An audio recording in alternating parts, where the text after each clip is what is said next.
Maalin. ku fikiraysaa inaad noqotid muslimaad Kuma fikiraayo.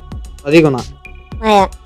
inaad islaamto ma ku fikiraysaa طبعا ها assalaamu calaykum waa salaamantii dhammaantiin waxaana idiin rajeynayaa inaad dhammaantiin aad wanaagsan tihiin inta badan dadka halkan jooga yurub waxay macluumaadkooda ku saabsan islaamka ka helaan warbixinta nasiib darro macluumaadkaa badankooda sax ma aha oo qaar baa aragti xun ka bixiya islaamka sidaa darteed waxaan fiidiyogan ku weydiin doonaa weligaa ma isku dayda inaad wax badan aad ka ogaatay islaamka sidoo kale ma ku fikirta inaad noqoto qof muslin hana ilaawina muuqaalkaad leegarayso youtube-kana aad sabskare dhahdo fiidiyowgeennu maanta wuxuu ku saabsan yahay aragtida ay ka qabaan dadkaana islaamka hayn muslimiinta haddana waxaan ku ogolaanaya inaan bilowno fiidiyowgeenna daawasho wacan ma ii sheegi kartaa magacaaga iyo xaggaad ka timi magacaygu waa joostiin waxaana ka yimid Norway AP oo joogta waddanka Holland. Nikki oo joogta dalka Holland. Nikki oo ka timi Ruushka joogtana Holland. Waxaan isla noolahay saaxiibtay.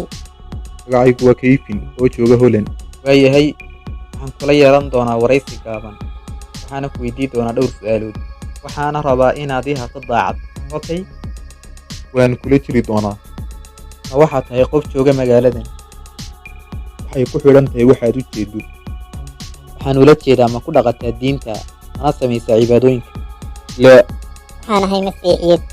okay adigu waxaad tahay masiixi Anigu diin ma lihi. in yar sug ma waxaad tahay qof ku nool magaalada maya miyaa tahay qof diin le maya Ma ihi qof diin le. adiguna La. diin ma lihidiin La. waayahay anigu waxaan ahay qof muslima waxaana raacsanay diinta islaamka waxaana rabaa inaan ku weydiiyo waxa maskaxdaada ku soo dhaca markaad maqashid ereyga islaam ama muslim marka aad maqasho ereygan maxaa ku soo dhaca maskaxdaada Ya. hello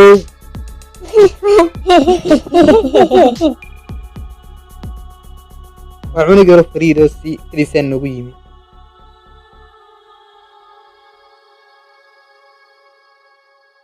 nunu maya aabbahayo hooyada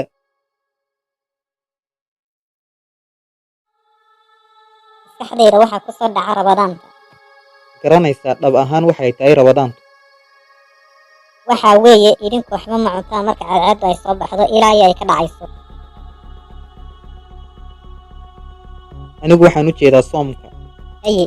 maxaa ku soo dhaca qalbigaaga markaad maqashid kelimadda islaam ama muslim waxaan ku noolahay xaafad ay muslimiinta ay degan yihiin runtiina waxba qalbigayga kuma soo dhacaan sababtoo ah iyagu waa kuwa wanaagsan oo keliyaata waayahay laakiin su-aasheedu waxay tahay marka aad maqashid kelimadda islaam maxaad ku fikirtaa wanaagga waayahay miyay fiican yihiin yes Dad wanaagsan. Muslimiintu waa dad ay dhaqankooda ay kala duwan yihiin.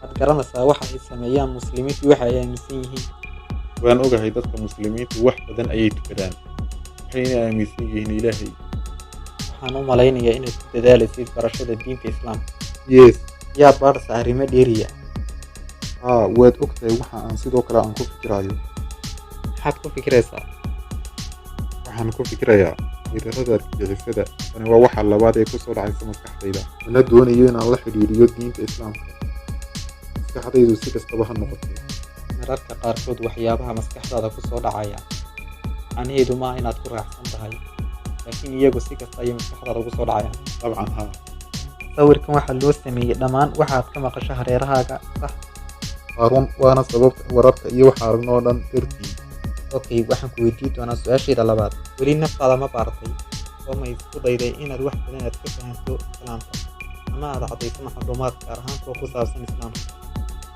haa shaqsi ahaantayda waan isku dayey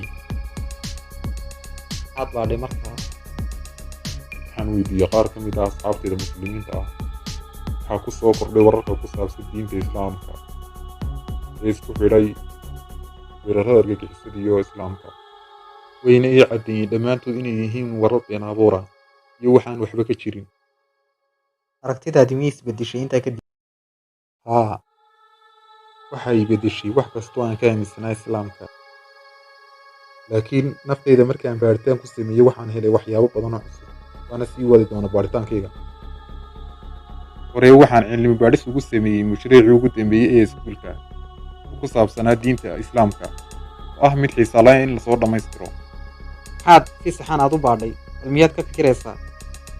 haa waxay ku saabsanay taariikhda islaamka oo waa taariikh aad u xiiso badan.